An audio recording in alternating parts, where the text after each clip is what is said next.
Hey guys, Talipas is back with some latest updates of the most entertaining show Kabul Hai. After seeing a lot of ups and downs in the show, Asad and Zoya may still not get together very soon. Telepass brings to you an exclusive interview of Zoya and Asad. Let's hear what they have to say about the upcoming track. Check it out.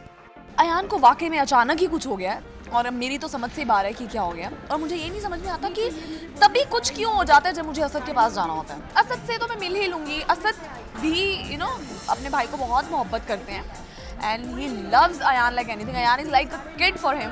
तो उस point of view से देखा जाए तो भी मैं अगर यहाँ पे हूँ तो मुझे अयान का ख्याल रखना चाहिए। बीइंग ह्यूमन मेरा ये फ़र्ज़ है कि मैं अयान का ख्याल रखूँ, क्योंकि सबको लगता है कि अयान मेरी जिम्मेदारी है। और वैसे भी apart from the this tragic sequence he is my friend. Robert और मोना वाला जो हमारा ट्रैक चल रहा है, we just can't forget it. और रॉबर्ट बीमार है तो Mona, if Mona is there तो Mona has to look after him. हमेशा जब दो प्यार करने वालों को मिलना होता है तो कुछ ना कुछ तो बीच में होता ही रहता है। कभी कोई बेहोश हो जाता है, कभी कोई कुछ हो जाता है। तो इस पॉइंट पे अयान तो सीरियसली बहुत बीमार हो गया, तो उसे अकेला नहीं छोड़ा जा सकता।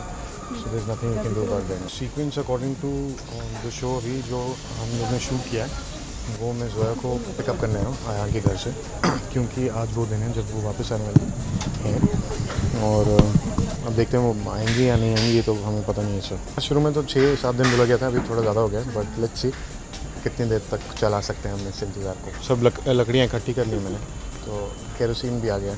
लेट्स सी अगर कल तक नहीं आती है तो फिर मैं कुछ ना कुछ तो जलाऊंगा। I am sure fans I would say कि they have been very supportive till now. They have been watching it regularly and they have been giving us their views also. So any producer, any maker will always want to please the audience. That is what they're trying to do. But sometimes pleasure is accepted more when it goes through a lot of drama. So that's what we're doing right now.